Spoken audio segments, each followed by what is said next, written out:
Buenas noches para todos. Me alegra que podamos seguirnos formando a pesar de estas circunstancias.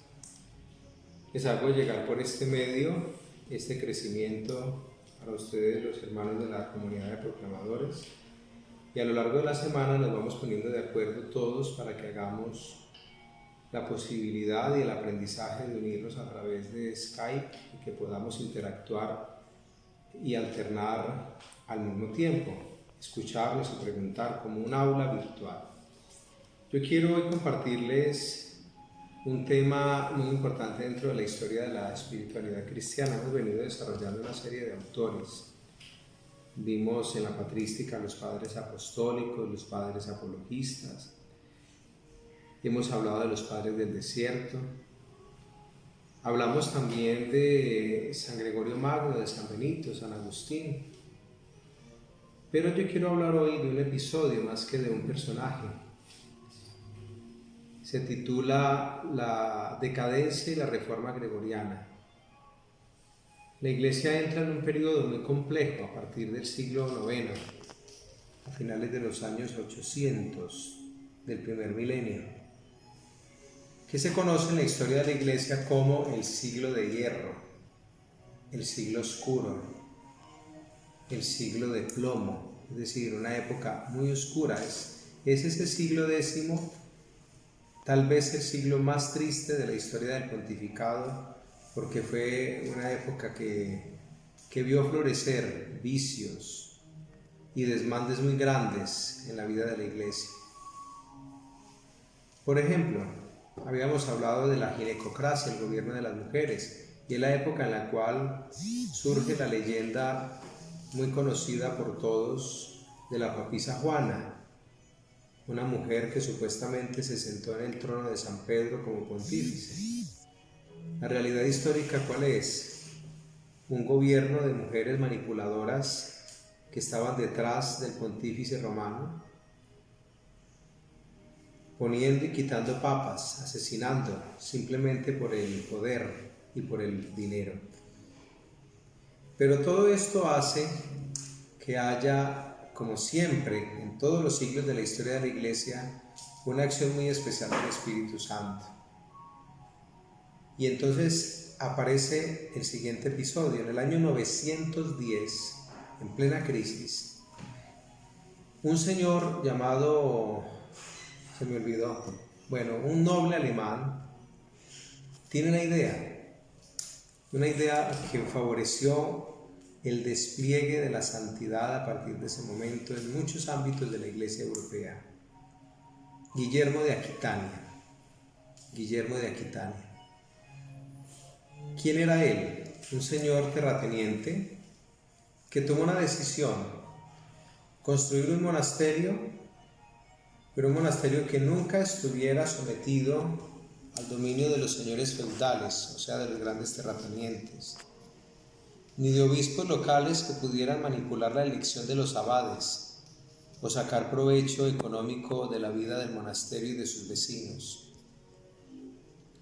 Y entonces él construye esta abadía, Cluny, y la pone bajo el patrocinio de San Pedro, diciendo que será la Santa Sede la responsable de custodiar la elección de los abades y el desarrollo de esta abadía. Es decir, inteligentemente él sustrajo ese territorio de esa abadía del dominio de los feudales, porque ¿cuál era el problema de fondo? Los feudales eran los grandes terratenientes. Dentro de esos grandes feudos había diócesis y abadías. Ese señor terrateniente era quien ponía los obispos y los abades, y estos eclesiásticos tenían que darle al señor feudal los réditos, las ganancias económicas de los diezmos. Por lo tanto, era una simonía vergonzosa, un negocio con lo sagrado. Guillermo de Aquitania, viendo esto, piensa cómo recuperar el esplendor de la santidad de los monasterios, así como lo quiso San Benito. Y lo hace dando el paso que ya indiqué con la fundación de la abadía de Cluny a partir del año 910. Y entre las figuras más representativas que aparecen en la historia de esta abadía está la del monje Hildebrando de Aosta.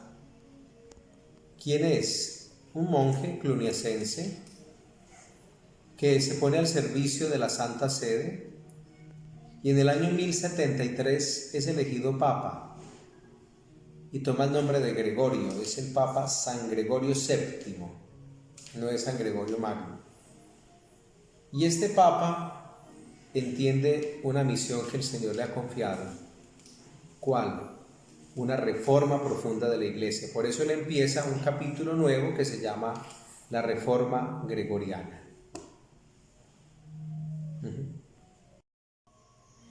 La Reforma Gregoriana, ¿en qué consiste? Pues este pontífice, cuando asume el ministerio petrino, se encuentra en una iglesia desgreñada, una corrupción rampante, sobre todo un problema que se conoce en la historia de la iglesia y de la espiritualidad como la lucha de las investiduras.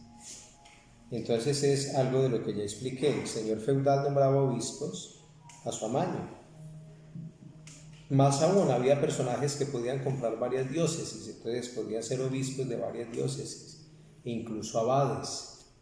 Lo importante era la ganancia económica. Todo eso es ajeno completamente al Evangelio. Y yo creo que en esta época y en las circunstancias que vivimos nosotros vemos cosas muy distintas en la iglesia. Papas, pastores, obispos cercanos, evangelizadores, sacerdotes, laicos, gente que ama la iglesia. Entonces, este papa emprende una tarea: quitar el vicio de la investidura eclesiástica conferida por laicos. Y él asume la responsabilidad de nombrar los obispos. El papa, sucesor de Pedro, es quien nombra a los obispos. Y eso le causó un problema político muy grande con el rey de Francia, el emperador Enrique IV. ¿Qué hace Enrique IV? Convoca un concilio para deponer al papa, precisamente porque no está de acuerdo que se quite esa práctica de nombrar obispos por parte de los reyes, de los feudales. De esa manera los obispos se convertían como en vasallos, serviles de los adinerados, y trabajaban en función de la riqueza de estas personas. Cuando se consagraba un obispo, entonces la iglesia le daba el báculo y el señor feudal el anillo. Entonces era un maridaje entre la iglesia y el poder temporal, una mezcla mortal. El papa emprende entonces esta tarea, y cuando se da cuenta que el emperador Enrique IV en Francia ha convocado este concilio para deponerlo, él lo excomulga y empieza una pugna entre los dos. Y hay un episodio conocido en la casa de una dama, Matilde de Canosa. El papa está allí, el rey llega, le anuncian al papa, es pleno invierno, y dicen las crónicas anecdóticas que el papa hizo esperar al rey afuera, que se quedara afuera en el hielo, en el frío del invierno, esperando 2-3 días para que entendiera el rigor de la penitencia. El papa muere en la ciudad de Salerno, al sur de Italia. Dicen la historia que murió pronunciando una frase de un salmo: he amado la justicia y odiado la impiedad. Él muere en el año 1085, o sea, es un papa muy lejano en el tiempo, pero fue grande porque gracias a la reforma que él empezó, gregoriana, a partir de allí se sucedieron unos siglos maravillosos, surgieron unas órdenes religiosas con gente extraordinaria.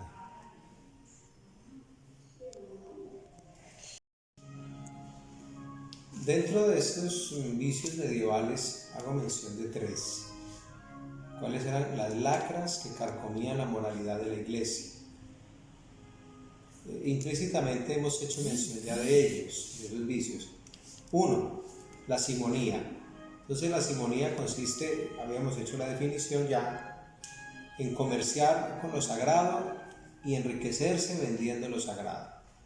Entonces, por ejemplo, que yo quiero ser obispo de 3 diócesis, entonces compraban las diócesis. o se compraba la elección papal. Eso es lo que el Papa Gregorio VII combate con este episodio de la lucha de las investiduras.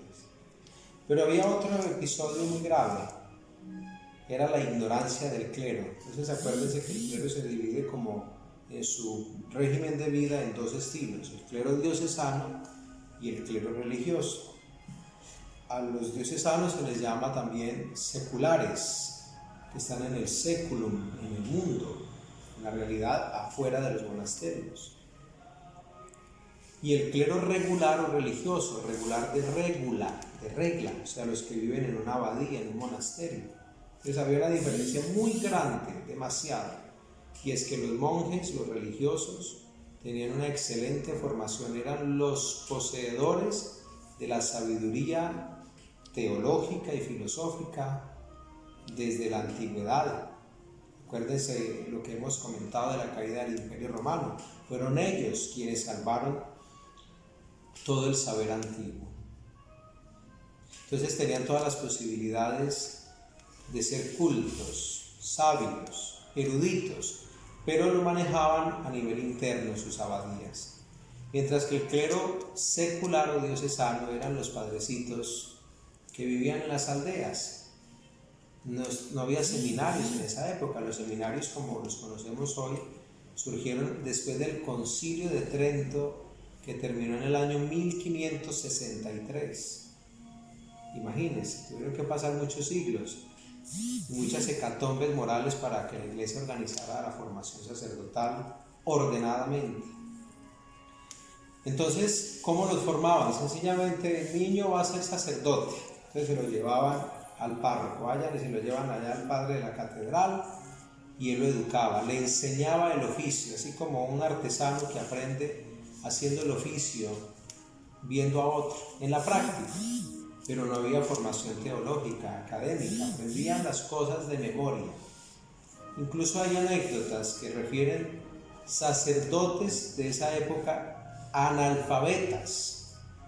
Imagínense, no sabían ni leer ni escribir, la misa se la aprendían de memoria, porque el sacerdocio se entendía como un oficio que representaba un lucro para el sacerdote, para sostener a su familia, pero también para darles los dividendos al señor feudal. Ya van unidos simonía e ignorancia. Y un tercer vicio o lacra del clero medieval, el nicolaísmo. Hicimos referencia a ello cuando hablábamos de las herejías. Y el nicolaísmo aparece como la no observancia del celibato sacerdotal, o sea, de transgredir el compromiso de ser célibe. Es el amancebamiento de clérigos, una expresión burda es eso. Y era muy común en el clero diocesano, porque vivían en aldeas, solos, de un oficio religioso, que tuvieran concubinas. Entonces hay muchos casos de sacerdotes que tenían su señora, allí su Dulcinea, y los muchachitos. Entonces fíjense que son tres situaciones muy complicadas y que en ese siglo de hierro del que hablamos, de todo el 900, se recrudecieron.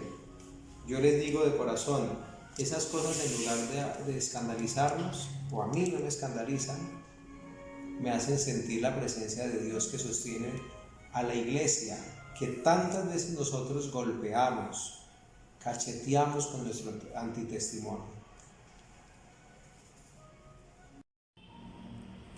Entonces la figura del Papa San Gregorio VII es trascendental. Había dicho que muerto en Salerno dejó una obra muy grande. Entonces les voy a enseñar algo para que cuando les pregunten sepan responder. Este Papa determinó, digamos, legalmente la observancia del celibato para diáconos, presbíteros y obispos. Entonces en las sectas dicen, es que el celibato se lo inventó Gregorio VII en la Edad Media. No. Viendo toda esa corrupción y toda esa cantidad de problemas, ¿qué hizo él? Dijo, es que es en serio, y hizo una norma y se cumple, o sea, ratificó. Pero la ley del celibato se había, ya lo habíamos comentado, se había impuesto como ley en el año 303 en un concilio local en la ciudad de Elvira, en España. Pero desde Jesús y desde la época apostólica el celibato ha sido una práctica y es una realidad de consagración a Dios. Fruto de esta reforma gregoriana, entonces, dije ahora, empezaron a florecer una serie de espiritualidades que luego veremos. Cisterciense, ya hicimos mención un poco de ella con San Bernardo de Claraval. La escuela franciscana, dominicana, carmelitana, los mercedarios.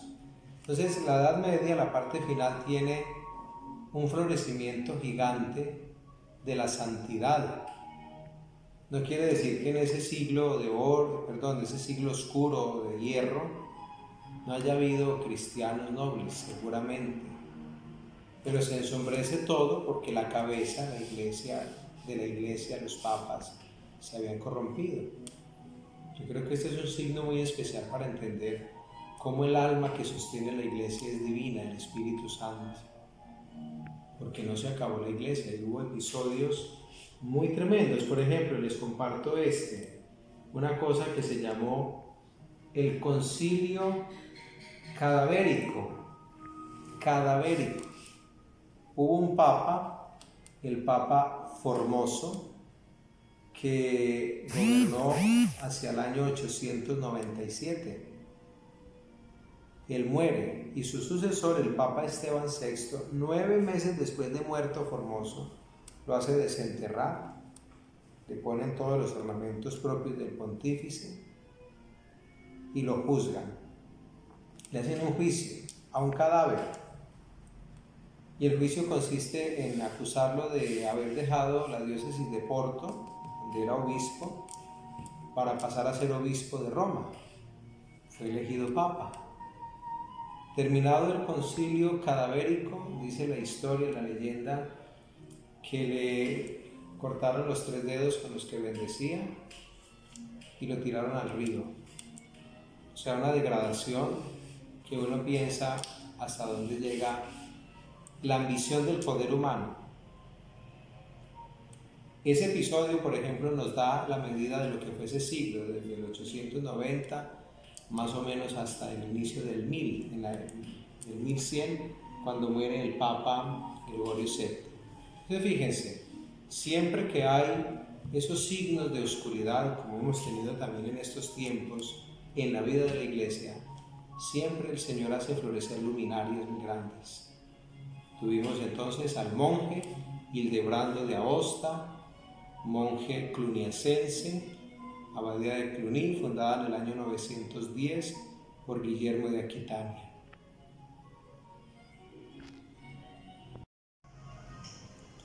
Bueno, yo no me voy a extender más, vamos a ser breves. Mientras dure esta situación, si nos van a tener así como en toque de queda y recluidos, guardaditos, usaremos todos estos medios para seguir intercomunicados. Yo he querido que hoy tengamos este recurso así. Yo les voy a pedir en favor que a lo largo de la semana Josefina, Juan Guillermo y Natalia instruyan a las demás personas que están en el equipo de proclamadores para que accedan a este recurso. Yo les agradezco. Ahora yo veía que Fanelli se manifestó, que le costaba, pero quería hacerlo. Qué bueno porque es la manera de aprovechar estos recursos. Entonces, comuniquémonos a lo largo de la semana. Yo les pido el favor a ustedes 3, Natalia, Juan Guillermo, Josefina, que nos ilustren cómo hacerlo, para que dentro de 8 días a las 7:30 en punto, yo no voy a enviar videos, sino que nos conectemos e interactuemos y podamos conversar y hacer un aula virtual y sentirnos así cercanos. Que el Señor les bendiga en el nombre del Padre, del Hijo y del Espíritu Santo. Amén. Feliz noche para todos.